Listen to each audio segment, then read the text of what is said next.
About that time, about that time, about that time, about that time. Let's go, let's go.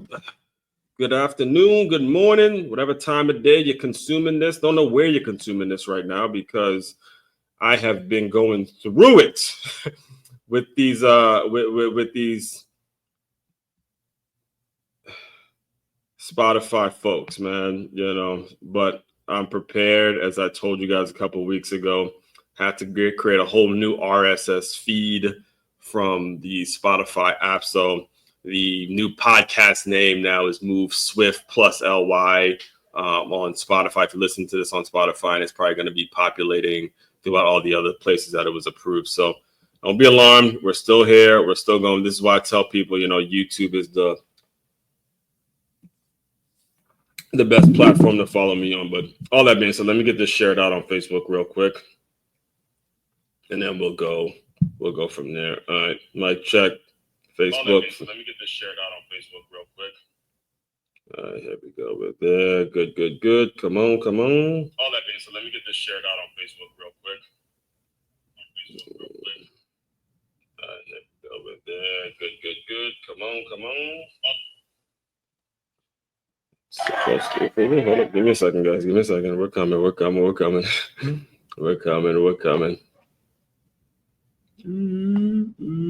Mic check. You see what we're talking about too today, by the way. How to know the difference between being called out and called up. We talked about that yesterday.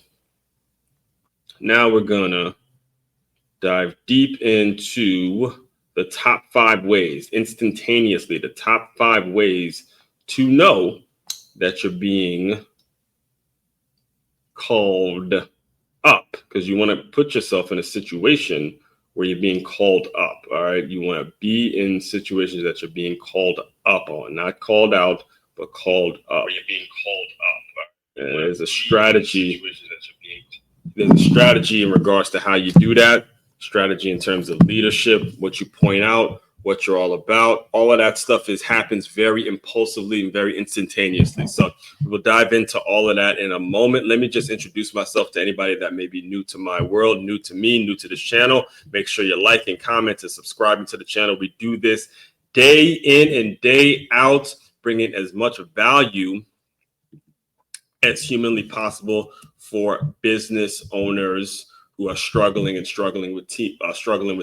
turnover. First and foremost, my name, as one Crookshank. I am your one and only Move Swiftly speaker, former Division I college football player, and current 5-time, very soon to be 6-time published author and educator. And what I created a whole system, a whole brand, a whole philosophy that's all about taking the innovative teamwork lessons that you learn on the football field and aligning it with businesses and business owners, so they have a staff and a group of employees that moves as efficiently, has that same passion, has that same hunger, has that same drive to them as a championship high school or youth football team. That's what we do over here in a nutshell. If you are interested in hearing more about how you can get involved, how you as a business owner can get involved in these things, because it is important. And I got news for you. It is the problem in your business right now. First thing you need to be doing is if you haven't done this yet, go to free guide.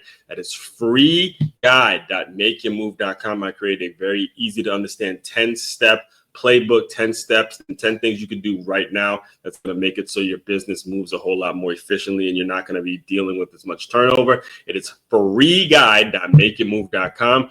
We work in a very, very simple equation around here. It's number 1, establishing measurables. You add that to a professional distance, and then from there you get the big equal sign, right? Equals a productive environment. There's no other blueprint. There's no other equation. You need measurables from your people, and you need to have a professional distance from them, and then your environment becomes incredibly productive. You will see the difference. It's like night and day. The difference when you got people walking into your business, knowing what their measurables are, knowing exactly what they need to do, knowing how they need to do it, and making sure it gets done. Because from there, there's a professional distance that everybody has. If without those measurables, you start to get clicks, you start to get people who become too close to each other, and then nothing gets done. Absolutely nothing gets done.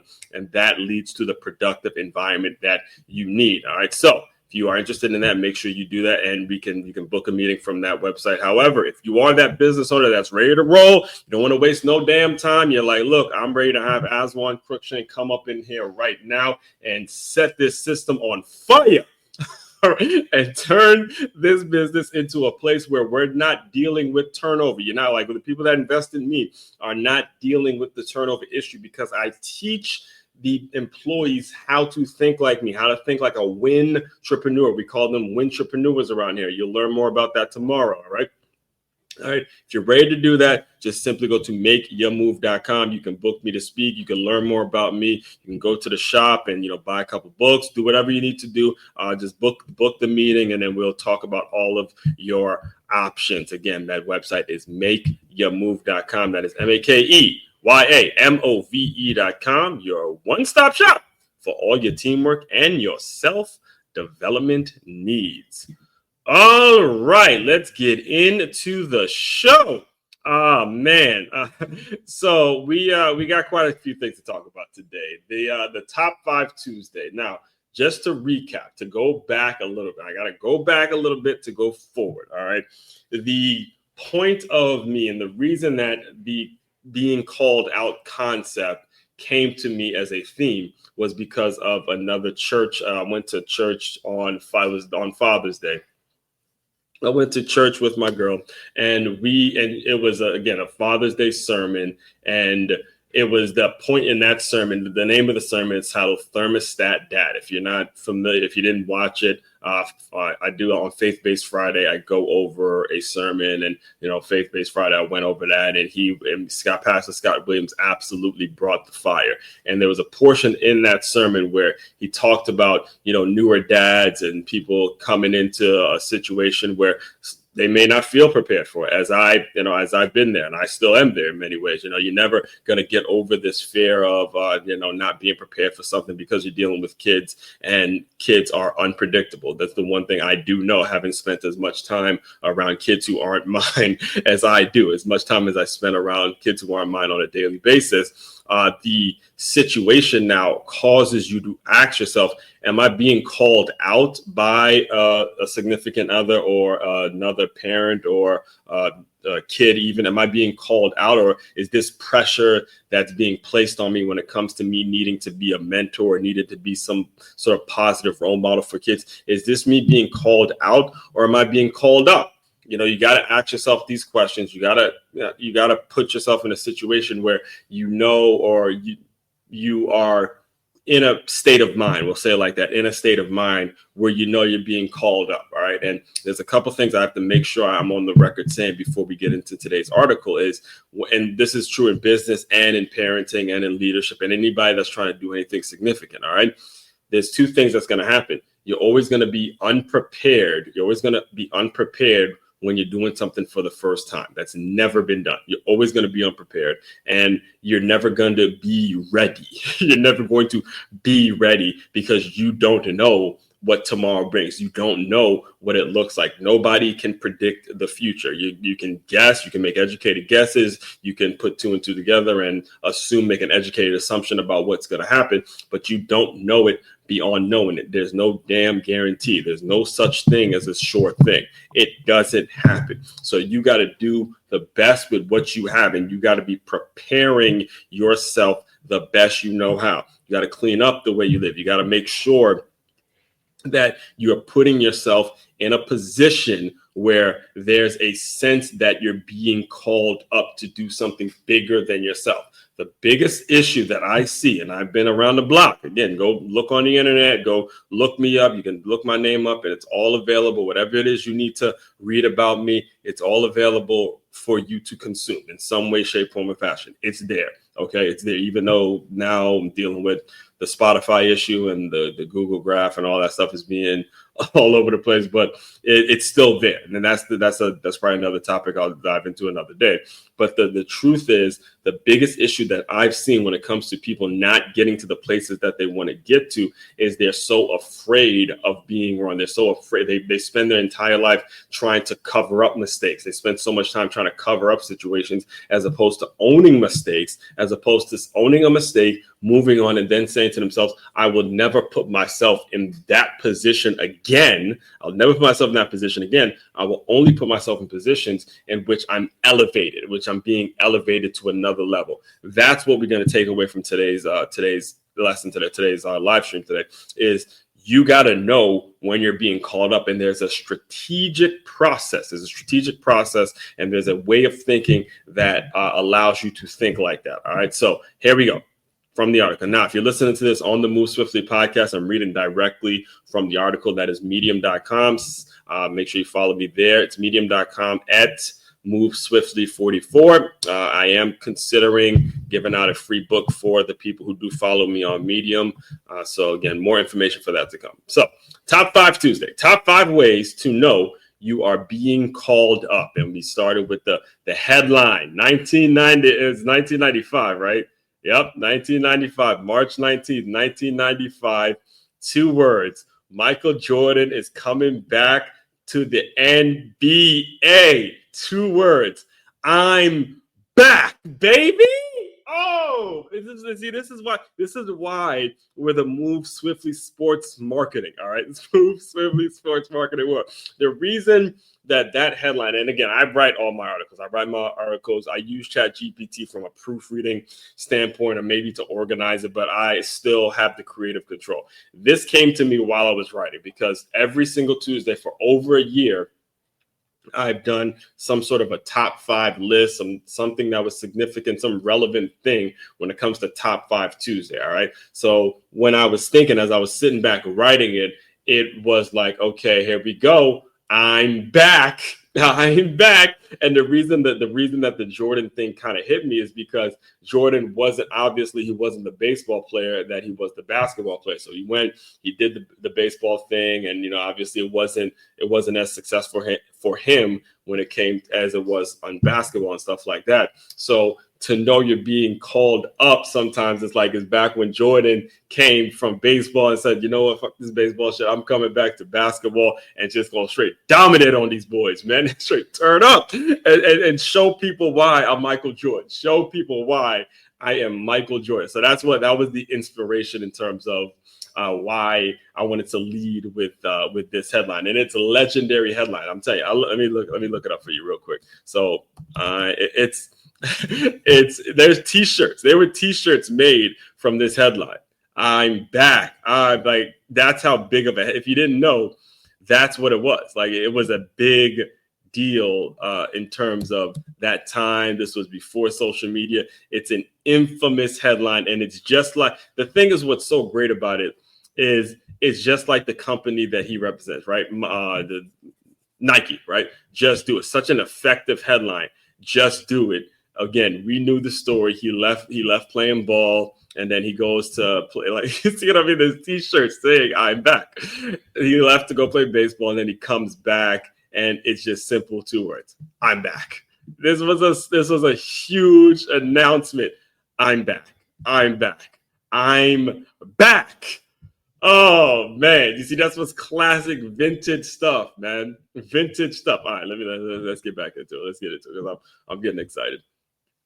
All right, so March 19th, 1995, the infamous facts headline from Michael Jordan simply read, "I'm back." Well, we're back too. The Move Swiftly sports marketing firm is back with another Top 5 Tuesday, building on yesterday's question. Are you being called out or called up? Let's move the conversation forward. Today, we're breaking down the top 5 ways to know you're actually being called up and not just corrected. There's a subtle difference. Oh.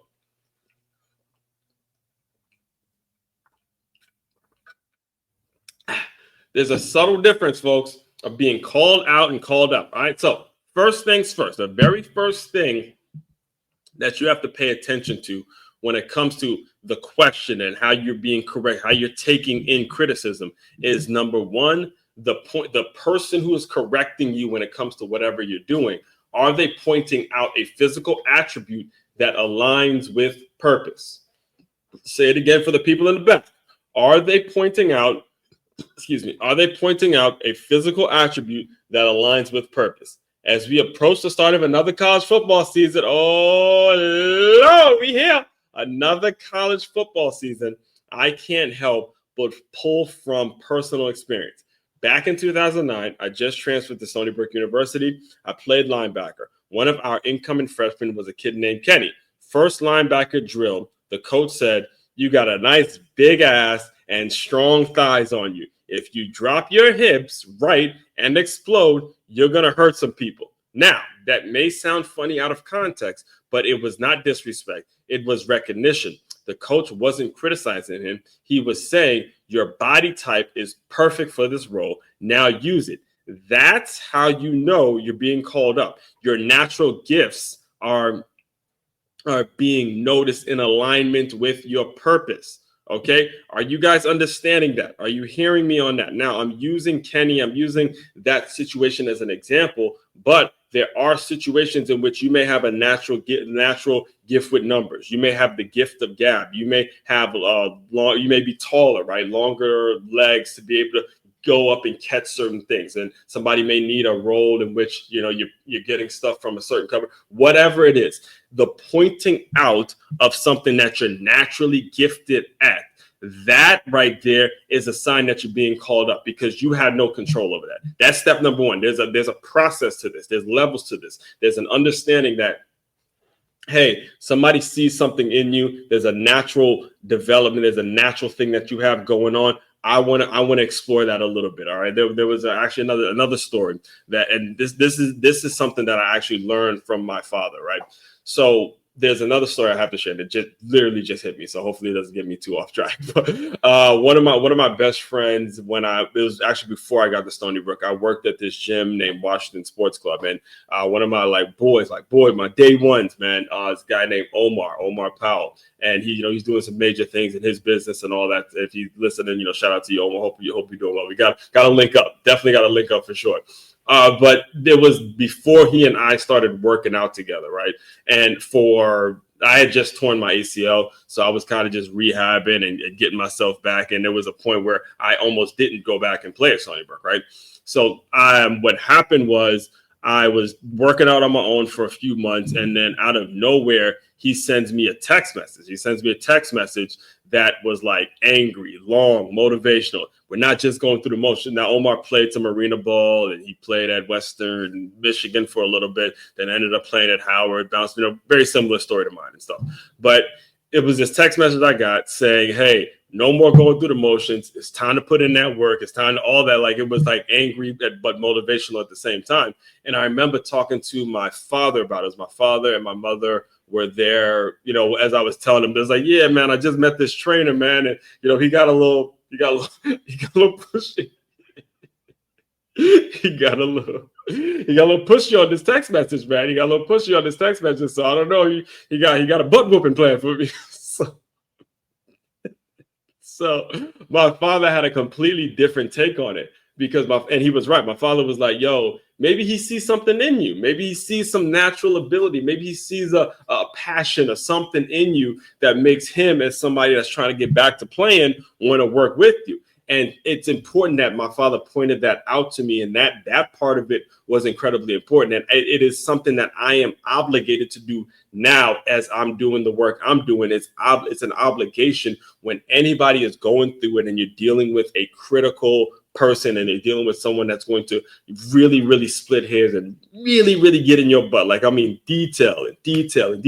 And that's the way it is. That's the biggest difference from high school to college is, listen, when you're in high school, you are getting the benefit of the doubt. In many ways, you are more talented than the peers that you're playing against, the people that you're competing against. It's clear that you're more talented. The biggest difference is when you get to that college and you get to that college level, they are pointing out every single detail. You're watching it on film, how you're stepping, the way you're stepping, how you're reacting, and it's over and over and over and over and over again. So your natural physical ability, it has to be there. Your baseline, the baseline thing has to be there. It's almost like me trying to go out and get a gig as a as a play-by-play announcer for college football and not having the ability to speak. Like, you have to at least have the ability to speak on camera and show your personality live and being able to interact with an audience and have conversations, host workshops. You have to be able to do these things, and it has to be a natural ability to do it if you're going to actually move forward at those levels. That's why we're saying there's levels to it. Number one thing, if you want to put yourself in a position where you're always being called up, what the hell are your natural abilities?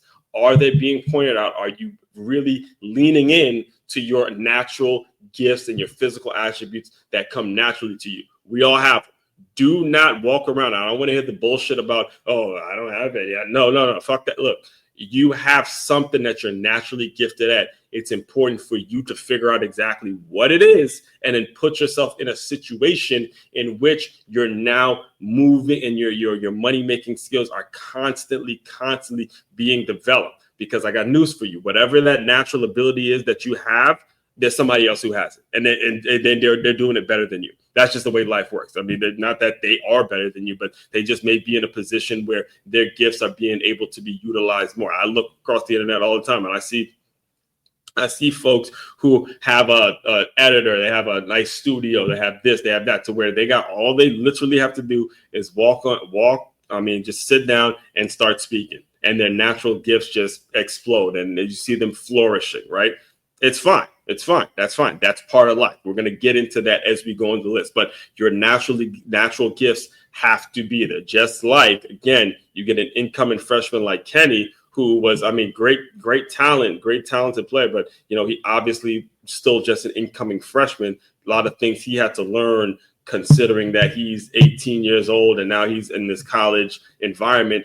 Coach Trick was a linebackers coach. That he had to point out the fact that he had a nice fat ass with thighs and all that, so he could teach them, this is why I want you dropping your hips, exploding, and then hitting people the right way. You can't just depend on your physical attribute to just knock people out. You're not in high school no more. All right, you're not in high school no more. All right. So that's number one: physical attributes that are being pointed out, and it's aligning with the purpose. Next thing. The encouragement is constructive, not demeaning. All right, we're going to stay right there with Kenny's example.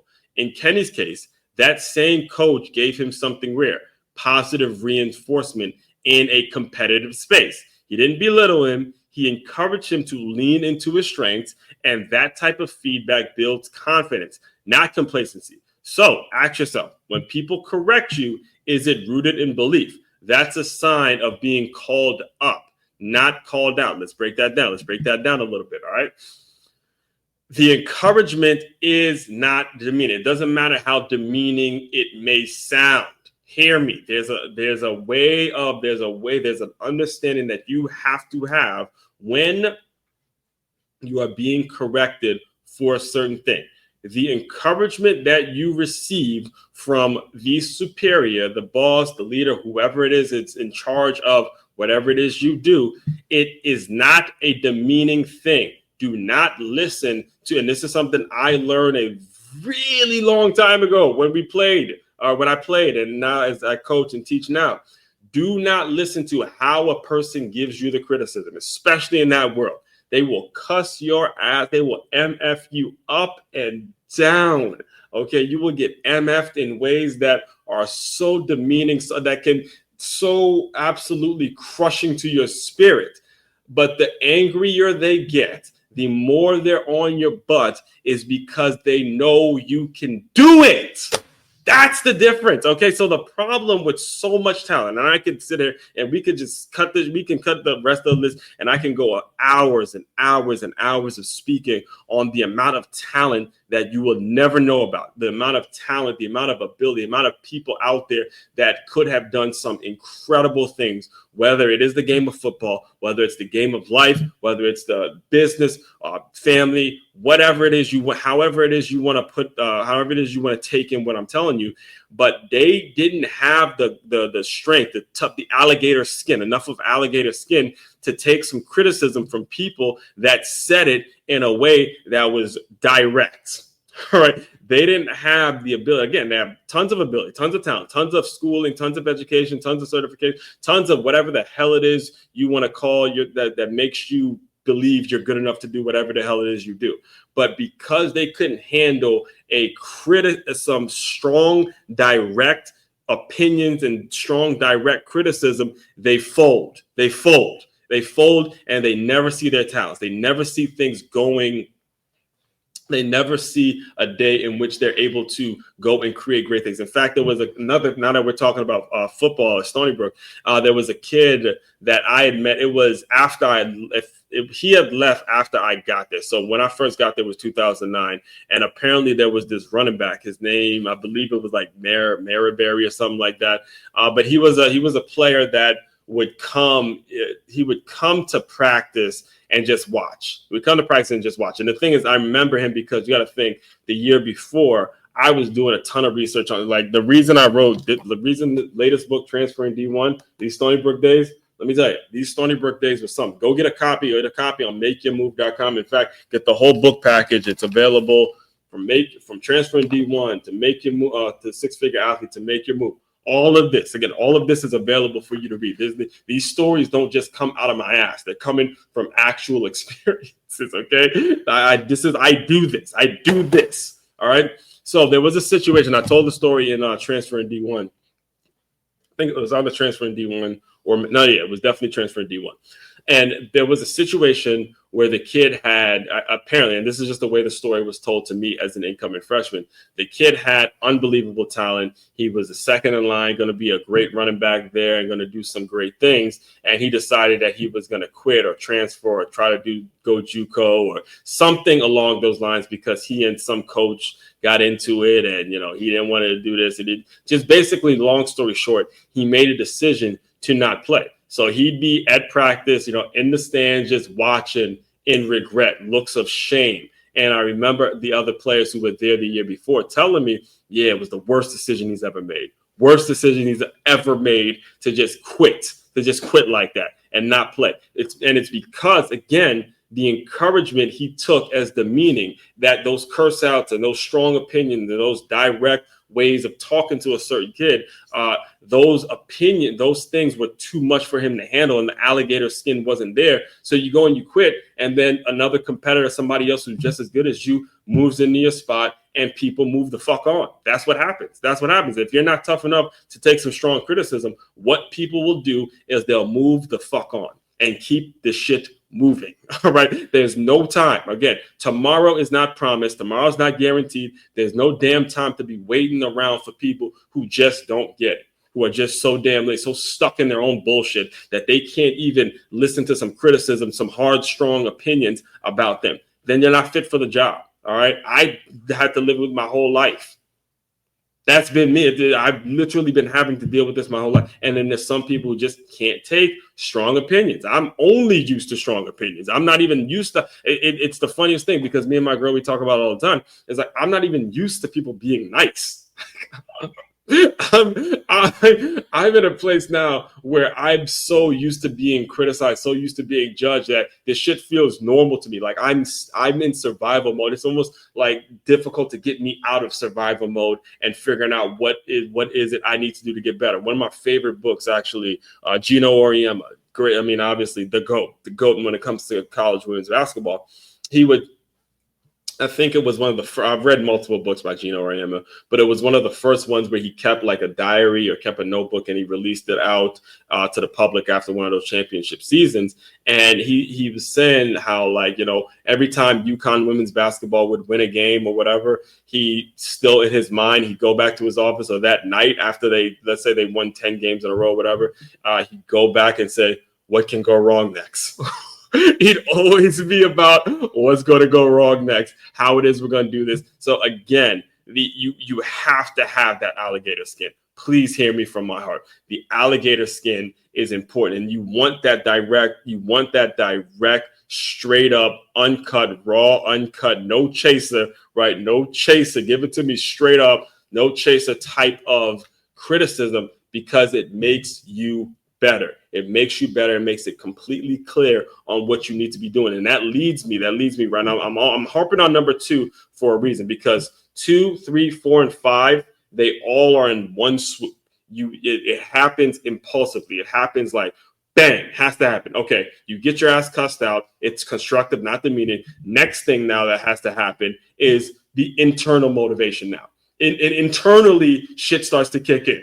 All right, internally, shit starts to kick in. I'll do 4 and I'll do 3 and 4 all in one. All right, let me just read them and then we'll jump into number 5. All right, so internally, shit starts to kick in. So number 3, reading directly from the article now for my podcast listeners, you start to feel internal motivation kick in. When you're being called up, motivation shifts. External praise is great, but internal drive is the game changer. You don't wait to be told what to do. You're already doing it. When you start waking up early, when you start tracking your performance, when you start owning the outcome, that's when you know you're leveling up. And the truth, most people never reach this stage. Don't let that be you. Number 4, now you feel a sense of urgency. There's a deadline, folks. We all get a birth year, a dash, and a death year. Everything else, that's on you. Being called up with urgency, being called up comes with urgency, not just praise. And when the path is clear, the standard is set, and the expectations are known, floor it. Get into 5th gear, burn rubber, and make it impossible to overlook you. I'm gonna break all of this down in one story, because like I just read it, like I just said, everybody does not get there. Everybody does not get to the place where they're now internally motivated. All right. It takes a special person. 2%, if that, of the world are going to have it in their head that internally, I'm going to get this shit done. Internally, I'm motivating myself to whatever the situation is, whatever the circumstances. I have a business, I have a goal, I have results I want to get to, and I'm going to take it on myself to go out and get the results. All right. There's an internal drive that starts kicking in when you go through 1 and 2. There's a physical attribute that I know I'm damn good at. There's a person that's kicking my butt in a constructive way, but a direct, raw, uncut way. Okay, 3 and 4. There's internal motivation because I know somebody cares enough to tell me the truth. And there's a sense of urgency because there's only so long a person's going to give a shit about you if you don't start getting your ass in check and getting your ass in gear, right? So I'll tell you this story and then we'll move on to number 5. We're going to do a lot of college football throughout the next couple months. So just get used to it. All right. Just get used to all of the college football stories. Again, if you're a major sports network that's looking for a play-by-play announcer for some college football, even some high school football games, get at your boy, get at me. Matter of fact, let me do a quick promo real quick, and then I'll get back into it. YouTube Film Session Saturday. Make sure you go to Film Session Saturday every Saturday. We're breaking down. No. Phil, hold on. Let me do this real quick. I'm gonna start doing these. I don't want to. There we go. Film Session Saturday. Breaking down the entire game of football, not just what the quarterbacks do every single Saturday. We're breaking down games, seeing who did what it's all about. I will be doing this every single Saturday until I get me a contract with a major sports network to do the play-by-play games, whether it is high school, preferably it's going to be college, whether it's D2, D3, D1, whatever it is. And I'm open to doing high school as well. Again, holler at me when it comes to the play-by-play. All right, back to the show.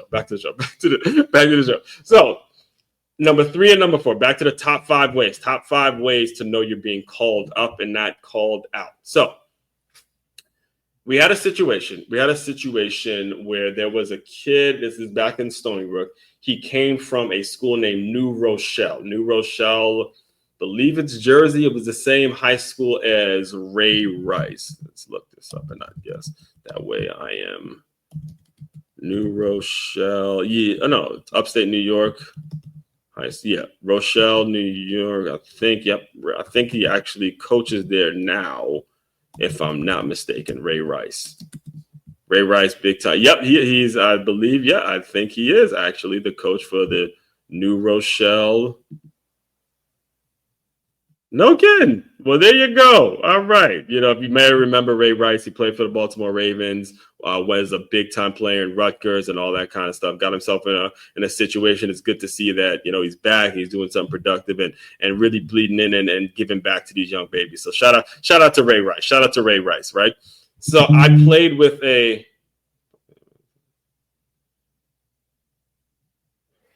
I played with one of his teammates when I was at Stony Brook, and I'm not gonna put his name out there, but he was he came in on full scholarship. He was an offensive lineman.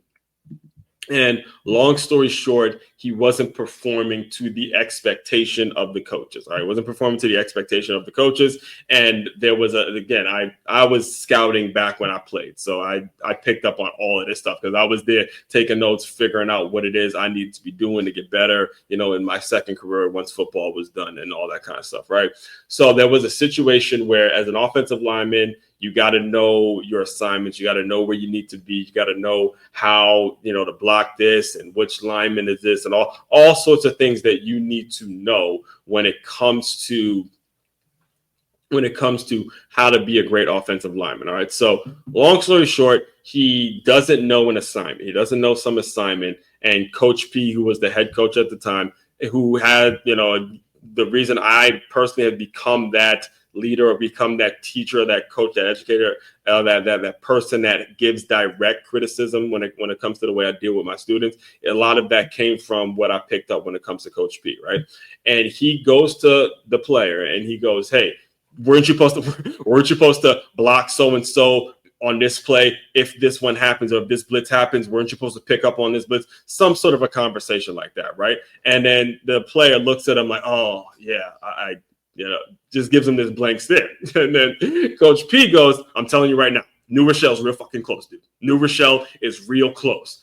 Pretty much basically saying, I am this close to cutting your ass and sending you back to your high school, sending you back to New Rochelle, New York, because you can't play here if you don't know your assignments, if you don't know where the hell it is you're supposed to be. And it was a pause because you reach a point as a leader where you're done talking, where you're tired of fucking talking, okay? Where you're done talking and tired of giving someone as much advice and tired of telling a person this is what you need to be doing, that they just decide not to listen. And there comes a point where you get tired of it. So there was a pause when it comes to Coach P. As he said it to him, he goes, "New Rochelle's real close, dude. It's real close, real close." I was standing right behind him. And this is my first impression of Coach P and all that. So I'm standing right behind him. And then as the next play goes by, he looks at him. He goes, "I wouldn't tell you that. I wouldn't tell you that if I wasn't serious. If I wasn't serious about what the hell it is if I wasn't serious about sending your ass home, I would not say that to you. All right. I would not go that far in terms of how I criticized you, what it is I say to you, what it is I say. I wouldn't take it that far. Just wouldn't. All right. Just wouldn't do it." And this is the truth about the difference between, that was a person who got called out because he's not being called up at this point. At this point, the coaches have stopped trying. They stopped caring. They're ready to replace your ass with somebody that can fucking play. Okay. That's the difference. The difference right there. He got called out because he didn't know what the hell it is he was doing, not called up. And the more you get called out, the more likelihood it is that a coach sends your ass or a leader sends your ass packing. And you don't want to be in that situation. You don't. All right. You don't want to be in that situation. So finally, number five. And then I can go on tangents on each one of these points, but when I'm filtering myself, I like to keep these at 45 minutes because I get excited when I start thinking about these stories and understanding how much it relates to business and how much and the type of organization that you need to be running. All right. So number 5 is the competition forces you to rise. The competition. Let me get a sip of water. And then break this one down.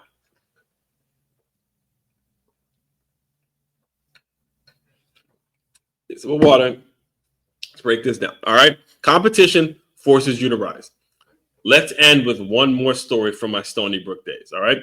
In my second season, I was moved to offense, playing fullback and sitting in the tight end room. All right. So I I've spoken about this in the past. I've had the best of both worlds. The 2 years that I played at Stony Brook, I was on the defensive side on 1 year. The next year I was on the offensive side. The year before I even got there, I worked at a gym, understanding what the business is all about. The year before that, I was at a D2 school where I tore my ACL. So I understood the perspective and the not taking playing and stuff like that for granted. I would not trade those 4 years of college for anything.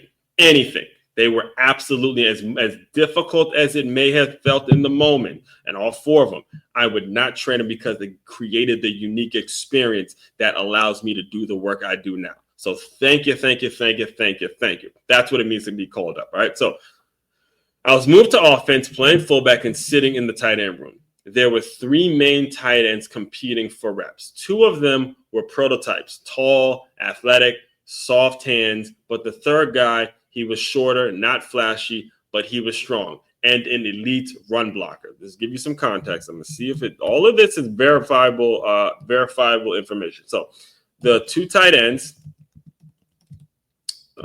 that I'm speaking of, Brett Arcee was one of them. There it is. Yep. He's coaching at Arizona now. But as you can see, 6'4", 240. That's a tight end. That looks like a tight end. The other one, Dave Shookery. Stony Brook. There it is again. I'm just putting it out there.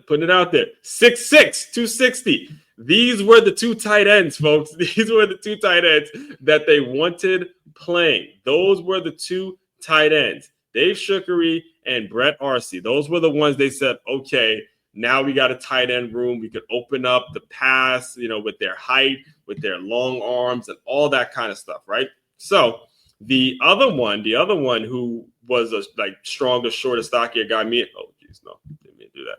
Me and him we got really close. His name was Chris Fenelon. Let me see I think he's now, if I'm not mistaken, a strength coach for putting it all out there, putting it out there for you.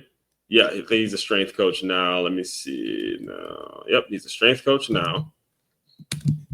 Look at his height. He was 6'2", 245. All right. That was the competition. That was the thing. You had Chris, you had Dave and Brett Arcee competing for those prototypical tight ends, competing for the reps and stuff like that. Right. So we were running team. A lot of this comes from the type of system that you plan on incorporating. And we just happened to be at Stony Brook. We happened to be a team that was run heavy. We're all about running the ball and stopping the run. Real old school, that old school mentality. This is why to this day, I'm such a diehard, a psychotic Michigan fan, because I love the elite. I love the coaches that develop that mentality, that smash mentality, that 4 yards in a cloud of dust, that pound that rock, boy. Ooh, it's like you told that rock.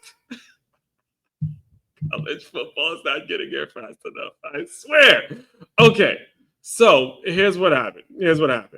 We were a running team, and the coach pulled the 2 taller players aside and said, "Fenn's gonna beat you out.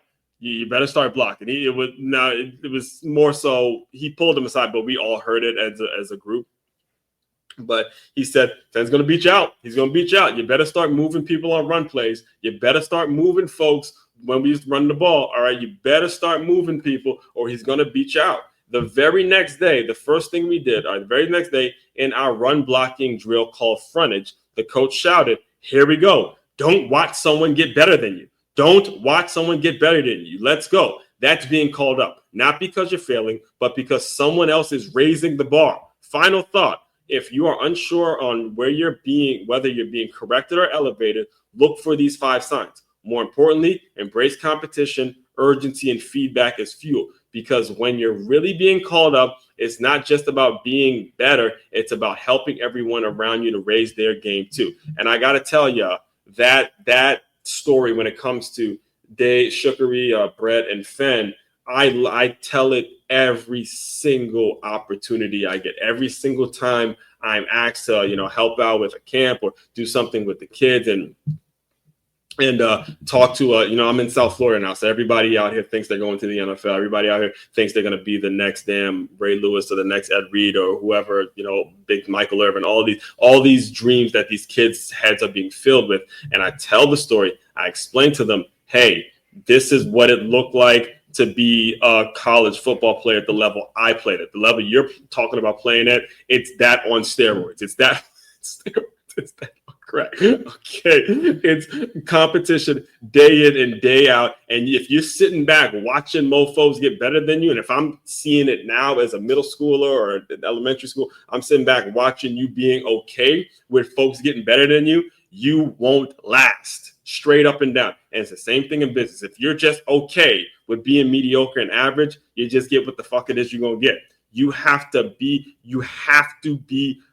competitive enough to not sit back and watch folks get better than you. So that's Top 5 Tuesday, top 5 ways to know you're being called out. Just to recap, number 1, there's a physical attribute that's being pointed out. Number 2, the encouragement is constructive, not demeaning. Number 3, the internal motivation kicks in. Number 4, there's a sense of urgency. And number 5, the competition. The competition forces you to rise. All right. So again, all that being said, if you want to incorporate all of this and this mentality into your business, head over to makeyourmove.com. That's makeyourmove.com to turn your business into a championship football team. Everyone else out there, continue to move swiftly. We will talk more soon.